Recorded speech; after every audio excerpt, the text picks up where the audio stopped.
तो आज चर्चा की शुरुआत कुछ सवालों से करते हैं। क्या आपने कभी सोचा है कि जब आप मंदिरों में चढ़ावा चढ़ाते हैं तो वो पैसा कहाँ जाता है? क्या वो पैसा पंडा पुरोहित की जेब में जाता है? क्या वो मंदिर के विकास में खर्च होता है या फिर वो हिंदू जन कल्याण के कार्य में लगाया जाता है? बार बार ये प्रश्न जहन में उठता है कि बड़े बड़े मंदिरों में जो लाखों करोड़ों के रुपए का चढ़ावा हर साल आता है, उसका अंतिम स्वामी कौन होता है? कौन ये तय करता है कि वो पैसा कहाँ खर्च होगा?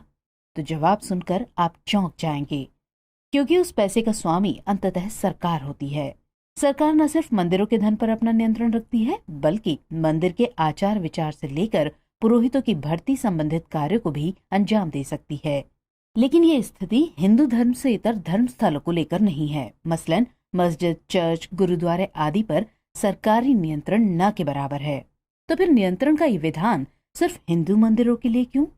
इस प्रकार का भेदभाव क्या एक सेकुलर देश में तर्कसंगत कहा जा सकता है?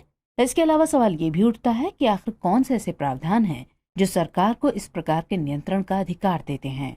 ये सवाल हाल के दिनों में चर्चा में इसलिए आया क्योंकि कर्नाटक विधानसभा ने हिंदू मंदिर से सरकारी नियंत्रण खत्म करने हेतु गत वर्ष एक विधेयक पारित किया और मुजराई अधिनियम को समाप्त कर दिया।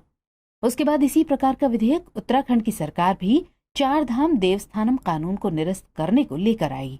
दरअसल विगत वर्षों में बड़े बड़े हिंदू मंदिरों से सरकारी नियंत्रण को हटाने की मांग बढ़ी है। मामला सुप्रीम कोर्ट तक पहुंचा है और बार बार कोर्ट ने सरकारी नियंत्रण के खिलाफ फैसला सुनाया है। बीते दिनों भी सर्वोच्च न्यायालय ने आंध्र प्रदेश सरकार की अहोबिलम मठ के नियंत्रण से जुड़ी एक याचिका को ये कहते हुए खारिज कर दिया कि धार्मिक स्थलों को क्यों नहीं धार्मिक व्यक्तियों के ही अधीन रहना चाहिए। इस संदर्भ में कुछ याचिका अब भी सर्वोच्च न्यायालय में विचाराधीन है। सुप्रीम कोर्ट ने हिंदू धार्मिक स्थलों पर सरकारी नियंत्रण के खिलाफ दायर इन याचिकाओं पर केंद्र और सभी राज्य सरकारों से जवाब मांगा है। शीर्ष अदालत ने सरकार से कहा है कि वो सभी धार्मिक स्थलों के लिए एक समान कानून यानी समान धार्मिक संहिता की मांग पर हलफनामा दाखिल करे। इसलिए सवाल उठना लाजमी है कि आखिर हिंदू मंदिरों पर सरकारी नियंत्रण कहाँ तक उचित है? क्या ये धर्मनिरपेक्षता की संवैधानिक धारा 25 और 26 के विपरीत है? यदि मस्जिद, चर्च, गुरुद्वारे के चढ़ावे पर सरकारी दखल नहीं है, तो फिर हिंदू मंदिरों के लिए विशेष प्रावधान क्यों? क्या इससे धर्मनिरपेक्षता की भावना आहत नहीं होती? तो आइए शुरू करते हैं इन्हीं मुद्दों पर चर्चा। और सबसे पहले मंदिरों पर सरकार के नियंत्रण को जान लेते हैं। एक किताब है crimes against India and the need to protect ancient Vedic tradition. इसके लेखक हैं स्टीफन कनप। ये अमेरिकी मूल के ईसाई व्यक्ति हैं जिन्होंने बाद में हिंदू धर्म की दीक्षा ली। उन्होंने अपनी पुस्तक में मंदिरों पर सरकारी नियंत्रण का मुद्दा जोर शोर से उठाया है। वो लिखते हैं कि विश्व प्रसिद्ध तिरुमला तिरुपति मंदिर प्रतिवर्ष 3100 करोड़ रुपए इकट्ठा करता है, जिसका 85% सरकारी खजाने में जाता है। और ये उन कामों पर खर्च होता है जिनका हिंदू धर्म से कोई लेना देना नहीं है। और ये मात्र एक मंदिर का उदाहरण है, जबकि ऐसे लाखों मंदिर हैं। अमूमन माना जाता है कि भारत में 9 से 10 लाख मंदिर हैं, जिनमें से लगभग 4 लाख मंदिरों पर सरकारी नियंत्रण है। और इन मंदिरों से सरकार को लगभग 1 लाख करोड़ रुपए की आय प्रतिवर्ष होती है, जबकि इनमें से मात्र 15 से 18% ही हिंदू मंदिरों पर खर्च होता है और बाकी राशि सरकार अपने मन मुताबिक कार्यों में लगाती है। हालांकि ऐसे आंकड़ों का कोई पुख्ता आधार नहीं है, फिर भी अगर इसमें जरा भी सच्चाई हुई तो ये सवाल उठना लाजमी है कि ये कितना सही है। सवाल है कि जब हिंदू जनमानस ये चढ़ावा रूपी धन हिंदू मंदिर और अपने धर्म के उत्थान हेतु दान करता है, तो सरकार इसे क्यों हड़प लेती है? एक धर्मनिरपेक्ष देश में सरकार को यह अधिकार कैसे और क्यों है? इस सब को लेकर सवाल उठता है कि क्या मंदिरों पर नियंत्रण के लिए कोई कानून भी है? दरअसल मंदिर पर सरकारी नियंत्रण का बीजारोपण तो औपनिवेशिक काल में ही हो गया था, लेकिन उसे पुख्ता अंजाम तक पहुंचाने का काम आजाद भारत की सरकार ने किया। 1919 में भारत में राजनीतिक और प्रशासनिक सुधार लागू हुए। राज्य में विधायिका बनी, लोकतंत्र का आगाज हुआ। स्थानीय विधायिकाओं को कर संग्रह का अधिकार मिला, तो इन्होंने मंदिरों पर सरकारी नियंत्रण की पहली कानूनी पहल की और 1826 में Madras religious and charitable endowment act अस्तित्व में आया। इसके तहत मद्रास की प्रांतीय सरकार ने बोर्ड बनाकर राज्य के धार्मिक स्थलों का प्रबंधन अपने हाथ में ले लिया। ऐसे में जब मुस्लिमों, पारसियों और ईसाइयों ने इस पर आपत्ति जताई तो उन्होंने चर्च और मस्जिदों को छोड़ दिया। सिखों के लिए भी उसी वक्त गुरुद्वारा प्रबंधन बनाकर उसे भी आजाद रहने दिया गया, लेकिन मंदिर सरकारी नियंत्रण में बने रहे। उस वक्त के राजनेताओं ने भी इस पर आपत्ति नहीं जताई। 1947 में भारत आजाद हुआ, नया संविधान लागू हुआ, धार्मिक स्वतंत्रता का अधिकार मिला, तो कायदे से मंदिरों पर सरकारी नियंत्रण का अधिकार खत्म हो जाना चाहिए था। लेकिन स्वतंत्र भारत की सरकार ने संविधान लागू होने के 1 वर्ष बाद ही Hindu religious and charitable endowment act, या संक्षिप्त में HRCE की धारा 23 किसी भी मंदिर को अपने दायरे में लाने की शक्ति सरकार को देती है, जबकि इसकी धारा 25 मंदिर को चलाने के लिए प्रबंधन समिति को कई शक्तियां देती है।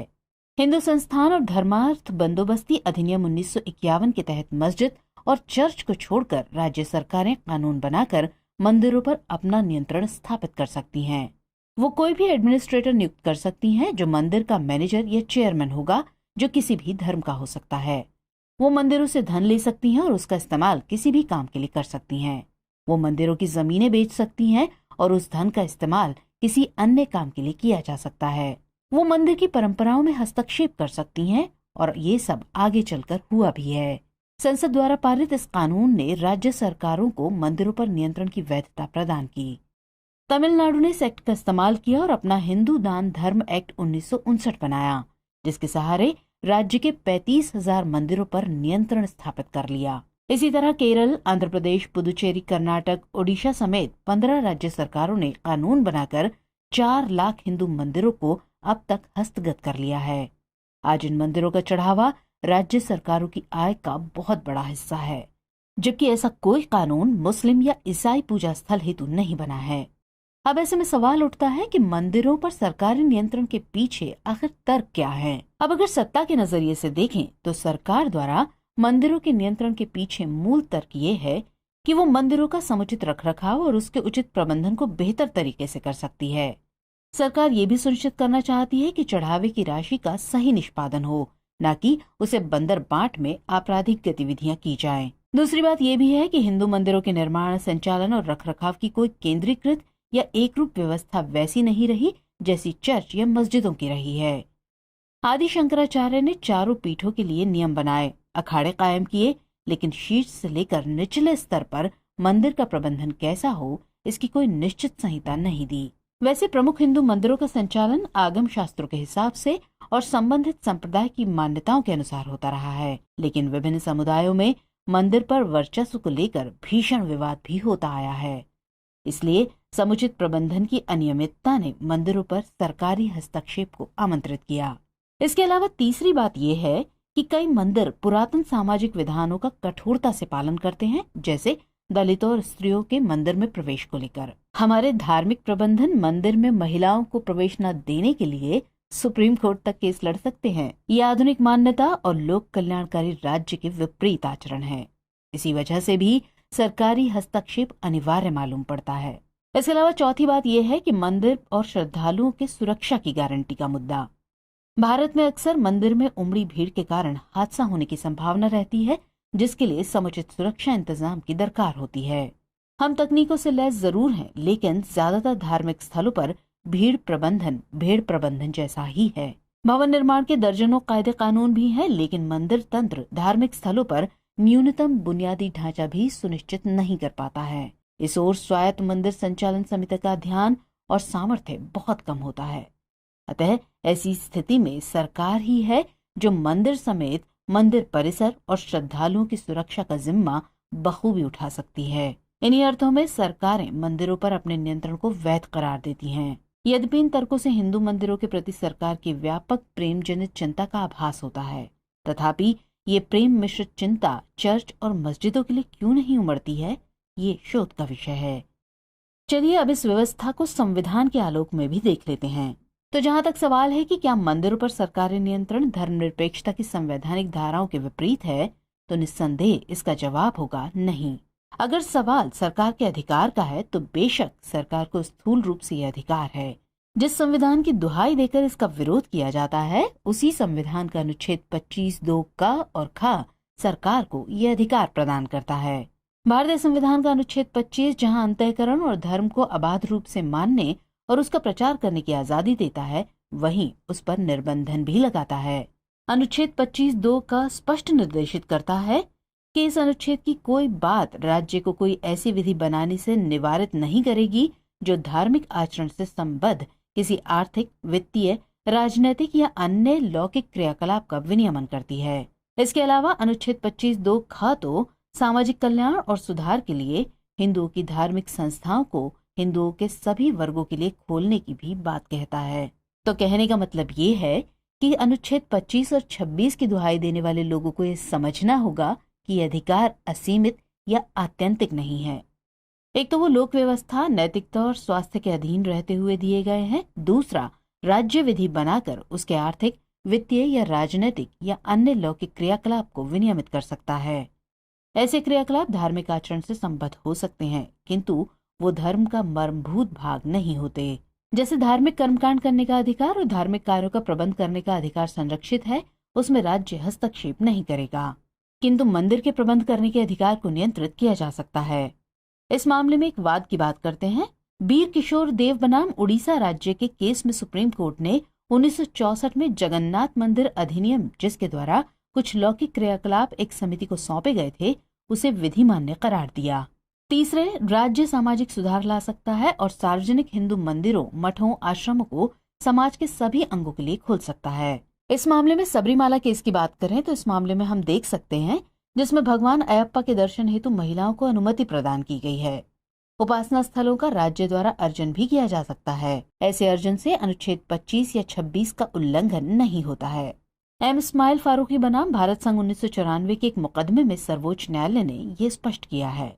इसके अलावा सरकार को संविधान ये भी इजाजत देता है कि वो मंदिरों में पौरोहिती कार्य हेतु एक वर्ग विशेष के वर्चस्व के खिलाफ भी कानून बना सके। एन आदित्यन बनाम त्रावणकोर देवस्वाम बोर्ड 2002 में ये फैसला सुप्रीम कोर्ट ने सुनाया है। तो कुल मिलाकर कहा जा सकता है कि नागरिकों की धार्मिक आजादी के बावजूद सरकार के पास मंदिरों पर नियंत्रण के संवैधानिक प्रावधान मौजूद हैं और सरकार 25(2) क एवं ख के तहत ही मंदिर पर सरकारी नियंत्रण का कानून लेकर आई है। इसलिए मंदिरों पर सरकारी नियंत्रण को एकदम से खारिज नहीं किया जा सकता है, पर हाँ, सरकार के धर्मनिरपेक्ष मूल्यों और भेदभावपूर्ण कृत्यों को प्रश्नांकित जरूर किया जा सकता है। अब इन सब सवालों और मुद्दों के बाद ये सवाल उठता है कि ऐसे में आगे की राह क्या हो सकती है। तो कुल मिलाकर यही कहा जा सकता है कि मंदिरों पर सरकारी नियंत्रण संवैधानिक प्रावधानों के अनुकूल है, लेकिन ये सम्यक धर्मनिरपेक्ष राज्य की अवधारणा के प्रतिकूल है। प्रतिकूल इसलिए क्योंकि एक आइडियल सेकुलर स्टेट में धर्मसत्ता और राजसत्ता के पृथक रहने की शर्त होती है, लेकिन भारत में रिश्ता घालमेल का है। भारत जैसे धर्मप्राण देश में राजनीति और धर्म को पूर्णतया पृथक नहीं किया जा सकता है। एक आदर्श धर्मनिरपेक्ष राज्य में राज्य धार्मिक मामलों में दखल नहीं देता है, लेकिन भारत में यह हस्तक्षेप मंदिरों के नियंत्रण तक है। हालांकि भारत के संविधान में धर्मनिरपेक्षता को आधारभूत तत्व माना गया है, लेकिन मंदिर पर नियंत्रण का कानून धर्मनिरपेक्ष मूल्यों के अनुकूल प्रतीत नहीं होता। विधि के समक्ष समता के सिद्धांत को मानते हुए अगर अनुच्छेद 25(2) का बारीकी से मूल्यांकन किया जाए तो भी सरकारी नियंत्रण के दायरे में समस्त धार्मिक स्थल आते हैं, न कि सिर्फ हिंदुओं के धार्मिक स्थल। इसलिए सरकार अगर सिर्फ हिंदू धार्मिक स्थलों के नियंत्रण हेतु कानून बनाती है और मुस्लिम, ईसाई या अन्य धार्मिक स्थलों के लिए नहीं, तो ये नाकामी सरकार की है, न कि संविधान की। दरअसल इस तरह के विभेदकारी कानून की जड़ में है हिंदू मंदिरों से होने वाली व्यापक आय, जो कि किसी और धर्म के पूजा स्थलों से कहीं ज्यादा है।